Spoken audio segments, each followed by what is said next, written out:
Good morning. Ngayon ay ang habagat o southwest monsoon ay nakakaapekto pa rin sa Luzon at sa western section ng Visayas.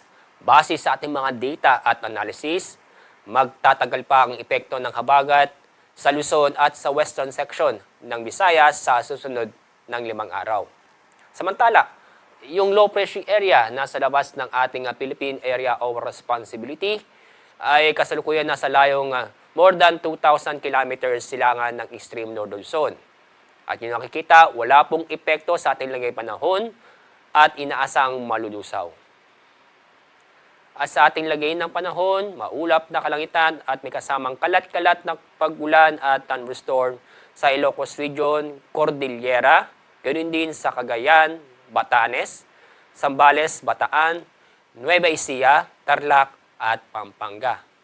Samantala, itong nalabing bahagi ng Luzon, kasama ang Metro Manila, ganun din sa buong Visayas at Mindanao ay makakaaranas ngayong araw na maganda at maliwalas na panahon. Masisilayan si Haring Araw, bahagyang maulap hanggang sa maulap na kalangitan. Pero may tsansa pa rin ng mga biglaang buhos na ulan dahil sa thunderstorm. Ngayon wala tayong gale warning, ibig sabihin wala tayong inaasang matataas ng alon dulot ng malalakas ang hangin dahil sa habagat. Pero paalala sa mga kababayan po natin na papalaot, mag-ingat pa rin dahil sa mga pag-ulan na inaasahan natin ngayong araw. At dahil sa habagat, maaari po mayang hapon ng gabing makakaranas ng malalakas na pag-ulan sa La Union, Pangasinan at Zambales. Bukas, asahan din ang malalakas na pag-ulan sa Ilocos Sur, La Union, Pangasinan, Zambales, ganun din sa Bataan at Occidental Mindoro. So mostly dito sa kanlurang bahagi ng Luzon. At sa araw ng Martes, asahan din malalakas na pag-ulan sa Ilocos Sur, La Union, Benguet, Pangasinan, Zambales, Bataan, Cavite, Batangas, Occidental Mindoro at Antique.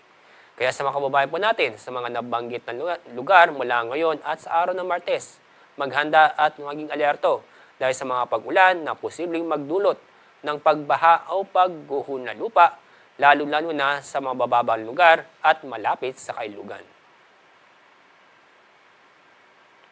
Ang araw sikat mamaya pong 5:42 ng umaga, sunset mamaya pong 6:18 ng hapon.